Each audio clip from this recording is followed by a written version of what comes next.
Halo semuanya, balik lagi di channel Otosia. Ketemu lagi sama gue Arul. Dan kita mau bahas satu hal yang sekarang tuh lagi in banget, yaitu kendaraan listrik. Salah satunya itu kendaraan roda 2 nih, motor listrik.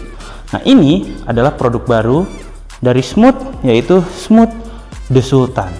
Nah kita mau ulas dia secara lengkap, rasa berkendaranya, gimana konsumsi listriknya, kemudian apa sih keuntungan dari sistem swap baterainya ini. Nah terus juga apakah dia sesuai dengan namanya, Sultan? Tonton terus videonya. Let's go!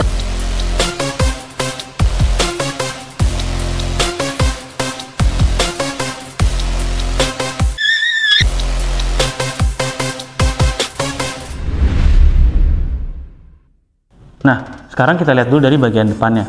Bisa dilihat, dia itu punya desain yang original, nggak niru-niru motor yang udah ada sebelumnya.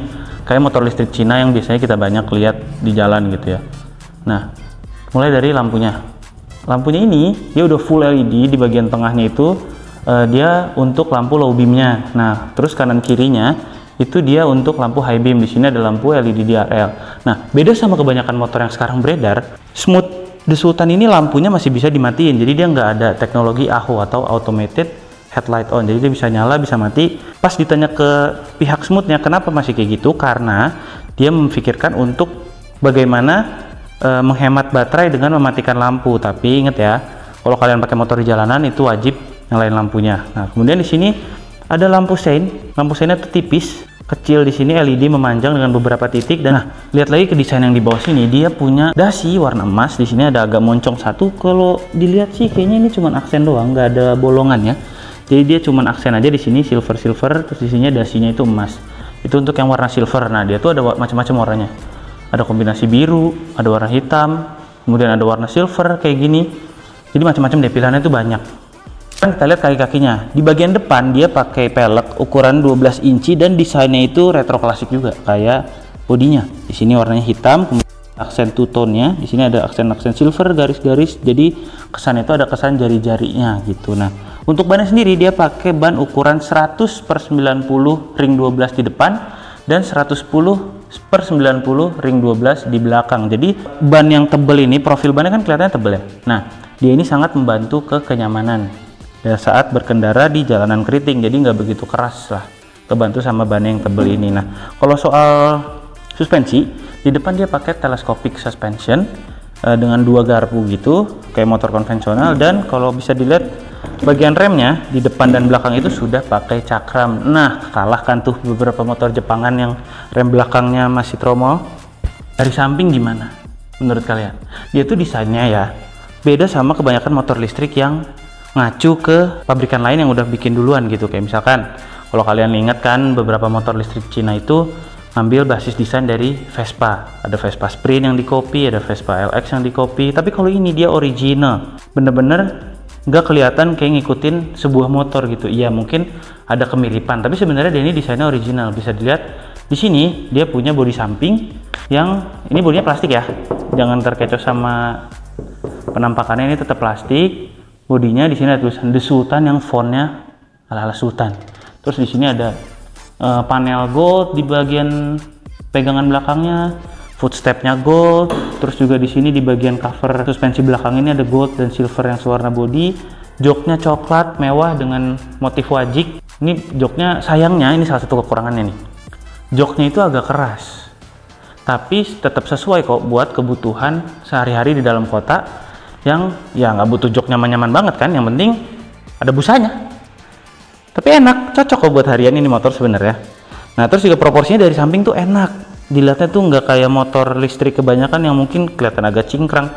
Dia tuh tetap kelihatan proporsional, mulai dari bodi, kemudian dari bagian kaki-kaki belakangnya, bannya, terus juga ada di sini bagian covernya itu tetap enak. Dan suspensinya dia dual shock, jadi nggak monoshock kayak kebanyakan motor matic yang masih bermesin bensin. Nah di bagian belakang beda sama bagian depan nih, peleknya dia bukan pakai pelek kayak di depan, tapi dia ini menyatu dengan motor listrik. Jadi motor listrik itu dalam sini terintegrasi dengan rem cakram untuk sistem pengereman belakangnya. Oke, sekarang kita lihat bagian belakangnya. Nah, bagian belakangnya ini sama kayak depan, dia juga desainnya itu original. Bisa dilihat lampunya bentuknya tuh kayak setengah lingkaran gitu, sini rata, bawahnya terus atasnya ini melengkung gitu, agak mengotak tapi rounded tapi mengotak, ya khas retro klasik lah. Dan ini bisa lihat lampu sennya dia udah LED sama kayak di depan, dan dia punya mata kucing kayak motor-motor Amerika atau motor-motor Eropa. Cakep. Ini salah satu hal detail yang seharusnya ada di semua motor sih. Jadi kalau kalian itu nyebrang atau belok kalau malam tuh, ini akan memantulkan cahaya, jadi bisa lebih safety gitu. Dan sisanya standar, spakbornya tetap plastik biasa, agak kasar di sini bahannya, dan ininya warnanya emas. Oke, sekarang kita bicara spek teknisnya nih. Nah, motor ini tuh pakai baterai dari Swaap, yang mana Swaap itu adalah perusahaan pihak ketiga yang bekerja sama dengan Smooth untuk menyediakan fasilitas tukar baterai. Nah, baterainya sendiri, Smooth Sultan ini punya kapasitas 72 volt 30 ampere hour dengan jarak tempuh maksimal 70 km di mode Eco. Motor ini sendiri ada 3 mode, yaitu mode Eco, mode normal, dan mode Sport. Ketiga nanti akan kita bahas saat berkendara. Nah, baterai 12 kilo 72 volt, tenaganya berapa? Tenaganya 2,5 kW atau 2500 watt. Motor listriknya berdasarkan spek teknis yang dirilis oleh Smooth. Sekarang kita bahas 3 mode berkendara yang ada di Smooth Sultan ini. Yang pertama ada mode Eco. Nah, mode Eco itu cocok untuk mencapai range atau jarak tempuh yang maksimal. Nah, dia ini punya jarak tempuh maksimal di 70 km per jam, itu dicapai di mode Eco. Nah, kalau misalkan kecepatan maksimumnya dirasa kurang karena hanya 45 km per jam di mode Eco, bisa masuk ke mode normal. Jadi kalau mode Eco itu agak apa ya, bahasanya itu empot-empotan. Kalau dipakai di jalan gede, jalan besar itu dia agak lemes gitu, 45 km per jam itu agak kurang, jadi bisa masuk ke mode normal. Tapi konsekuensinya range-nya itu bisa berkurang kisaran 3 kilometeran lah gitu. Kalau mode normal itu kecepatan maksimumnya di 60 sampai 65 km per jam. Dan kalau di mode sport itu di 90 sampai 95 km per jam untuk kecepatan maksimumnya gitu. Kita lihat posturnya Smooth Sultan di badan gua. Maaf agak berisik, itu salah satu kelemahan dari Smooth Sultan ini, yaitu si standar dirinya atau standar 2 nya itu agak oblak bahasanya. Nah gitu ya. Nah sekarang kita lihat gimana posisi berkendara si Smooth Sultan ini. Nah ini kalau tinggi gue 178 cm, tingginya kursi bisa dilihat, kursi ke tanah itu bisa napak dengan baik, 2 kaki, 1 kaki ya santai. Tapi kekurangannya adalah decknya itu cukup tinggi. Khasnya motor listrik, agak susah nemu motor listrik yang decknya itu pas rendah ke bawah. Jadi ini tuh kesannya kalau di kamera mungkin kelihatannya 90 derajat, tapi rasanya itu agak kurang rileks jujur aja. Apalagi kalau dipakai untuk perjalanan jarak jauh. Selain tampilannya kece, Smooth Sultan juga praktis buat sehari-hari. Dia ada bagasi yang ukurannya lumayan luas buat naruh beberapa barang belanjaan dan jas hujan. Terus di bagian depan, di decknya juga ada 2 cup holder lengkap dengan charging port untuk smartphone. Jadi nggak usah takut kehabisan baterai. Ada juga gantungan yang bisa buat ngegantung barang belanjaan atau beli lontong sayur buat sarapan. Deck di bagian depan juga fleksibel karena luas, jadi bisa bawa gas LPG atau beberapa barang lain yang sekiranya besar dan berat. Oke, sekarang gimana sih rasa berkendara Smooth Sultan? Jadi Smooth Sultan ini kan pakai motor listrik atau dinamo berkekuatan 2500 watt dan dibagi menjadi 3 mode berkendara. Yang ada Eco, normal, dan sport seperti yang sudah tadi gue bilang. Nah, Eco ini sangat cocok untuk pemula yang masih kaget atau belum terbiasa dengan kendaraan listrik.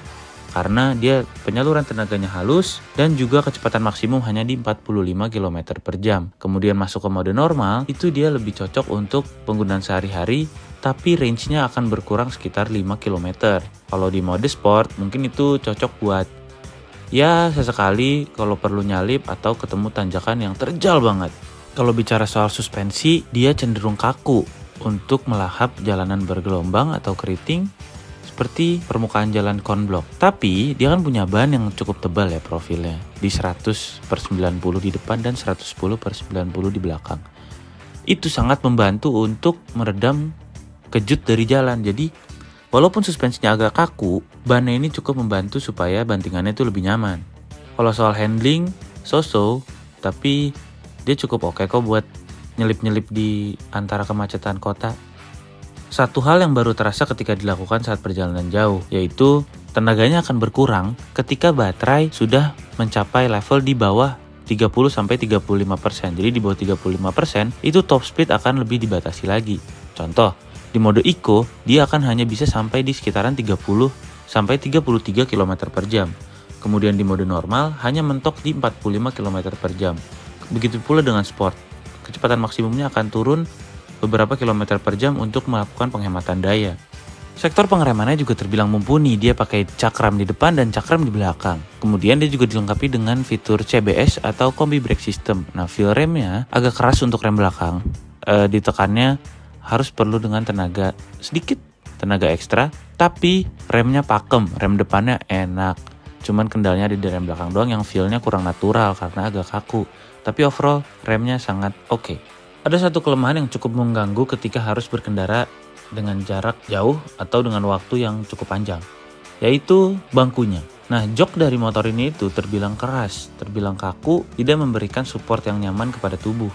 Jadi, kalau kalian mau berkendara jauh, alangkah lebih baiknya banyak-banyak istirahat atau sumpel pakai bantal supaya lebih enak duduknya. Itu untuk pengendaraan jarak jauh ya. Kalau buat dalam kota sih aman-aman aja kok, oke banget malah. Beres jalan-jalan, baterainya habis, terus harus ngecas nggak? Nah, tenang aja, Smooth The Sultan ini pakai metode swap battery, alias baterai itu bisa ditukar. Jadi ibaratnya kalian kayak beli galon air mineral, cukup bawa galon kosong, tukar lagi sama yang baru. Begitupun dengan baterai Smooth The Sultan ini. Caranya juga gampang banget, kalian cuma download aplikasi swap, dan itu dia akan langsung menampilkan peta yang berisikan lokasi-lokasi titik tempat penggantian baterai atau pos penggantian baterainya. Jadi kalian tinggal cari di situ, ya, cari yang terdekat dari rumah atau kantor kalian, atau di sepanjang rute perjalanan kalian. Tinggal datengin, tuker deh. Nah, kebanyakan stasiun penukaran baterainya itu ada di beberapa minimarket dan retail store lain gitu. Jadi gampang banget temunya. Terus juga kalau untuk bayarnya, dia itu setiap penukaran itu tidak perlu bayar, bahkan tidak perlu menggunakan aplikasinya. Jadi cukup keluarkan baterainya dan taruh di tempat yang sudah disediakan. Lalu gimana bayarnya? Nah, bayarnya itu dengan melakukan seperti berlangganan. Jadi misalkan ada beberapa paket, salah satunya adalah yang Rp90.000 untuk 500 km atau 2 bulan. Jadi siapa yang tercapai lebih dulu tuh harus melakukan top up lagi gitu. Tapi terbilang murah karena 90.000 bisa untuk 2 bulan. Bayangin kalau beli bensin, pasti jauh lebih dari itu. Cara penukarannya juga mudah, tinggal cabut dari motor, kemudian taruh di lokasi yang sudah disediakan. Ada kotak, nanti dia akan memproses dan membaca baterainya terlebih dahulu. Kemudian nanti akan ada pintu yang terbuka untuk kita meletakkan baterai lama kita yang baterai udah habis. Nah, tunggu beberapa saat, nanti dia akan membuka slot baterai yang sudah terisi penuh untuk kita gunakan. Simple, tinggal masukin lagi ke motor dan siap jalan lagi. Meski memiliki banyak kelebihan seperti desainnya cantik, kemudian rasa berkendaranya juga oke untuk harian dalam kota, dan juga memiliki 3 mode berkendara yang bukan gimmick, jadi benar-benar berpengaruh. Nah, tapi dia tetap punya kekurangan. Pertama, joknya keras. Kedua, indikator lampu sennya itu bukan berwarna hijau atau kuning, tapi warna putih. Jadi kalau siang-siang gak kelihatan. Nah, ini bahaya kalau yang bawa motor itu ibu-ibu. Makin gak kelihatan itu lampu sen nyala terus, gak mati-mati. Jadi lebih baik warnanya dibikin lebih terang dan berbeda dari instrumen yang lain. Kemudian kekurangan yang ketiga itu adalah di bagian standar tengah atau standar 2. Jadi sepertinya menurut analisa kami, per yang digunakan di standar 2-nya itu tidak atau kurang keras, kurang kaku. Jadi ketika ketemu jalan bergelombang atau polisi tidur dan kita hajar dengan kecepatan yang cukup tinggi, dia akan berbunyi seperti mengayun, brak brak brak, seperti itu. Jadi lebih baik, semoga nanti di kedepannya ada upgrade lah ya dari smoothnya.